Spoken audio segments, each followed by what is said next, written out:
Storytime. I beat stage 4 cancer. Come listen to me tell my cancer story and my cancer testimony. Hi, my name is Emily and I beat stage 4 cancer, and I have been debating back and forth whether or not to do this series because one, there's a lot of people out there doing series right now, and I didn't want people to think I was jumping on the bandwagon just to be jumping on the bandwagon. But I also know that 20 years ago when all this happened, that I made a deal with God that if he would bring me through it, that I would use my testimony to share to others to help them get through whatever they're getting through or bring them closer to God. And he keeps reminding me of that. So every day I wake up and I say I'm going to do this, and it just doesn't get done. By no means do I want people to feel like I am being insensitive of other people who have went through cancer or currently going through cancer who didn't have the same outcome as mine. But my mindset is, if I can at least reach one person who is going through this, and it will help them get through this, or not only cancer, but if it's somebody who is going through anything in their life right now and they feel like they have no one, they have me, they have Jesus, they have God. There are people that, can care for them and be there for them and help them through this rough time. So hopefully my story will help somebody who is going down that path. So this is an introduction to my story time, a little backstory, because I feel like this is going to be more of my spiritual transitioning journey than the cancer one. It just all commingles together. So over 20 years ago, I was very religious. I'm still religious, but I was like very, very religious.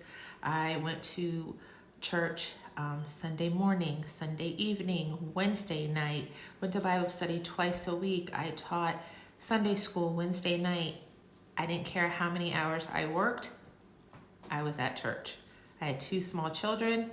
I packed them into the car and we went to church. Nobody was going to stop me from going to church and getting my worship on. And I went to a Pentecostal church, if anybody, is interested in that. And maybe that can be another story time a little bit later about the whole Pentecostal faith and religion.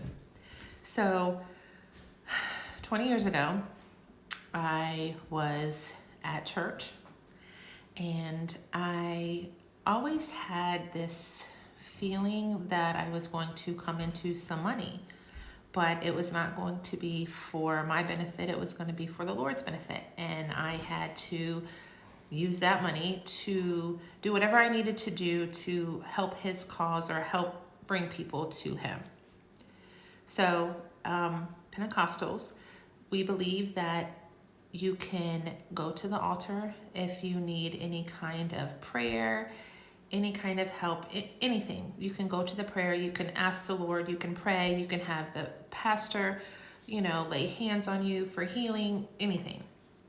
So I was up at the altar and I was praying, and I was, asking Lord, to please guide me in whatever he sees fit for me in his will to do.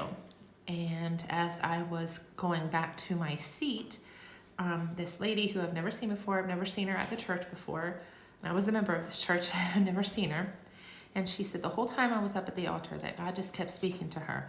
You need to go talk to her. You need to go talk to her. You need to tell her that she is about to come into something and it's going to test her faith, but she has to stay strong.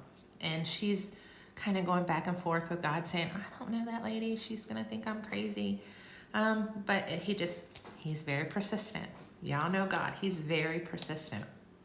So as I'm walking back, she comes out of the pew and she grabs me and she said, the Lord has just been talking to me and it put this on my heart, and I just have to let you know that he's telling me that you are about to go through something and it's going to test your faith, and you have to stay strong and you have to keep your faith. So me, being the young, naive person that I was, thought it was the whole money situation.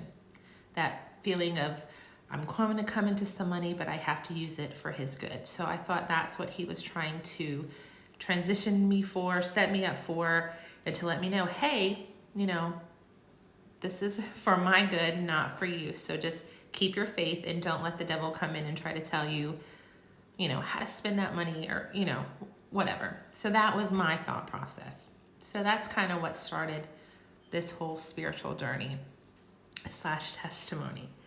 So 20 years ago, I got my first big girl job in my profession, and it came with big girl insurance. So 2 years prior to that, I had gotten into a car accident and found out that 2 of my discs in my lower back were bulging. And every once in a while it would cause me pain, and I would go to the chiropractors on and off to kind of help alleviate that. So now that I had insurance, I said to myself, you know what, you should really try to figure out how to fix this. Go see a back specialist, see if you maybe need surgery. That way you can get it done now as opposed to when you get older and you can't bounce back as fast. So wasn't really in any urgency to go see a back doctor. So I made the appointment for maybe a month down the road. And I want to say maybe a week prior to that appointment, I got this extreme pain going from the lower back of my back to my hip down my left leg. It would not go away. It was constant. Heating pads, pain relievers, hot bubble baths that would help take off the tension maybe a little bit, but it was still present. It would not go away. And I just said in my head, well, I'm not going to go to the ER. I'm just going to talk to my doctor in a week from now. Disclaimer, the devil is busy. I have tried at least 5 times to record the introduction video, even part 1. And it has went anywhere from I record the video and then I go to save it and it's not there. Or the Wi-Fi goes down. Or the lighting goes down. Or my battery dies. Something. And I have not been able to get these videos across. But you know what, devil? You're not going to win. There's somebody out there. God has put this on my heart and my spirit. There's somebody out here that needs to hear my story. And I'm going to get it across. So enjoy. And remember, I'm here to listen to you if you just need somebody to talk to. I'm here.